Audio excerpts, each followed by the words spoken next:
આપણે રોજબરોજ કેટલી બધી સંખ્યાઓ જોઈએ છે, ખરું ને? 1, 2, 3, 4. પણ ક્યારે એવો વિચાર આવ્યો છે કે આ સંખ્યાઓની વચ્ચે શું છે? જેમ કે 3 અને 4ની વચ્ચે કઈ દુનિયા છુપાયેલી છે? આજે આપણે એ જ દુનિયામાં ડોક્યું કરવાના છે. ચાલો શરૂ કરીએ આ સફર 10મા અને 100મા ભાગની. આ ચિત્ર જુઓ. જોઈને જ ખબર પડે કે આ પેન્સિલ 3 સેન્ટીમીટર કરતાં તો લાંબી છે અને 4 સેન્ટીમીટર કરતાં ટૂંકી છે. પણ સવાલ એ છે કે બરાબર કેટલી લાંબી, એનું ચોક્કસ માપ શું છે? આ જ છે આજનો આપણો મુખ્ય સવાલ.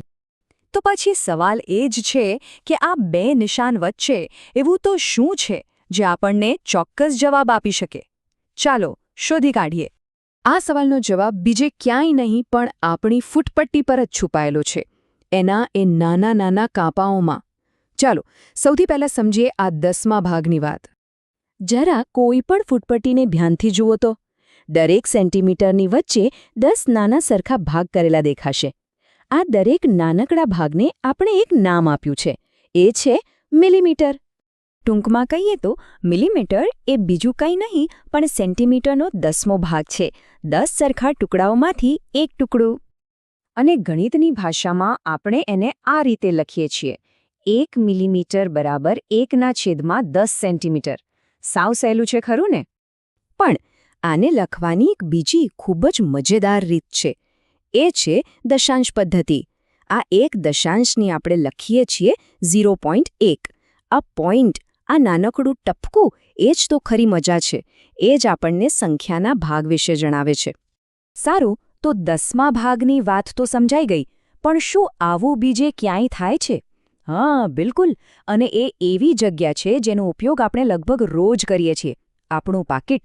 ચાલો હવે વાત કરીએ 100મા ભાગની. અહીં જુઓ, આ કેટલી મસ્ત સરખામણી છે. જેમ 1 સેન્ટીમીટરના 10 સરખા ભાગ એટલે મિલીમીટર, બસ એ જ રીતે 1 રૂપિયાના 100 સરખા ભાગ એટલે પૈસા. અહીં ભાગ 10 નથી પણ 100 છે.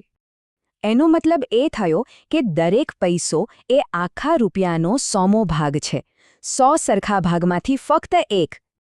અને જેમ આપણે મિલીમીટરને અપૂર્ણાંકમાં લખ્યું હતું, બસ એ જ રીતે 1 પૈસો એટલે 1/100 રૂપિયો. અને હવે તો કદાચ અંદાજો આવી જ ગયો હશે, આ 100ને દશાંશમાં કેવી રીતે લખાય? બરાબર, 0.01. કેમ કે 100માં 2 શૂન્ય છે, એટલે પોઈન્ટ પછી 2 આંકડા આવે. સિમ્પલ. તો આપણે 0.1 અને 0.01 વિશે તો જાણી લીધું, પણ આ આંકડા ખાલી ચોપડીમાં નથી હોતા. અરે, એ તો આપણી આસપાસ, આપણી જિંદગીમાં જ છે. ચાલો જોઈએ ક્યાં ક્યાં. આપણે દુકાને જઈએ ને ત્યારે આવા ભાવ બધે જોવા મળે. જેમ કે આ સાબુ, એની કિંમત છે 8.75 રૂપિયા. આનો મતલબ શું? સીધી વાત છે, 8 આખા રૂપિયા અને ઉપર 75 પૈસા. એ પોઈન્ટ આપણને રૂપિયા અને પૈસાને અલગ પાડીને બતાવે છે. એ જ રીતે જ્યારે કોઈની ઊંચાઈ માપવાની હોય, જેમ કે 1.52 મીટર, આનો અર્થ છે 1 આખું મીટર અને બીજા 52 સેન્ટીમીટર. આ પોઈન્ટ વગર આપણે આટલી ચોકસાઈથી માપ લઈ જ ન શકીએ. અને વાત અહીં જ નથી અટકતી. ટીવી પર હવામાનના સમાચાર જુઓ, તાપમાન બતાવશે 26.6 ડિગ્રી સેલ્સિયસ. કે પછી કોઈ રમતગમતની સ્પર્ધા જુઓ, ત્યાં તો જીત અને હાર વચ્ચે સેકન્ડના 100મા ભાગનો એટલે કે પોઈન્ટનો જ ફરક હોય છે. બધે જ દશાંશ કામ આવે છે. અને જ્યારે વાત દુનિયાભરની આવે ત્યારે તો દશાંશ વગર ચાલે જ નહીં. બીજા દેશના પૈસાની કિંમત આપણા રૂપિયામાં કેટલી થાય એ સમજવા માટે આ પોઈન્ટ બહુ જ જરૂરી છે. આના વગર તો આંતરરાષ્ટ્રીય વેપાર જ ઠપ થઈ જાય. તો આપણે જોયું કે આ દશાંશ ક્યાં ક્યાં જોવા મળે છે. પણ હવે ચાલો એક નાનકડી ગણતરી કરીને જોઈએ કે આ વ્યવહારમાં કામ કઈ રીતે કરે છે. તૈયાર છો? જુઓ આ બિલ. અહીં સાબુની કિંમત 125 પૈસા લખી છે.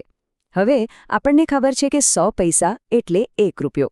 તો 1250 પૈસા એટલે શું? એટલે કે 12 રૂપિયા અને 50 પૈસા, જેને આપણે લખીએ છીએ 12.50 રૂપિયા. હવે માની લો કે આપણે આ સાબુ અને ચા બંને ખરીદ્યા. ચાની કિંમત છે 27 રૂપિયા અને 25 પૈસા. તો કુલ બિલ કેટલું થયું? બસ 12.50 અને 27.25નો સરવાળો. જોયું કેટલું સહેલું છે? તો જોયું ને, પેલા બે આંકડાની વચ્ચે આખી દુનિયા છુપાયેલી છે, 10મા અને 100મા ભાગની. હવે પછી જ્યારે પણ કોઈ કિંમત, કોઈ માપ કે કોઈ સ્કોર જોવા મળે અને એમાં પેલું નાનકડું ટપકું એટલે કે દશાંશ ચિહ્ન દેખાય, ત્યારે એક ક્ષણ માટે વિચારજો, આ ટપકું શું કહેવા માંગે છે? એ આખી સંખ્યા અને એના નાના નાના ભાગો વચ્ચેની કઈ કહાણી કહી રહ્યું છે?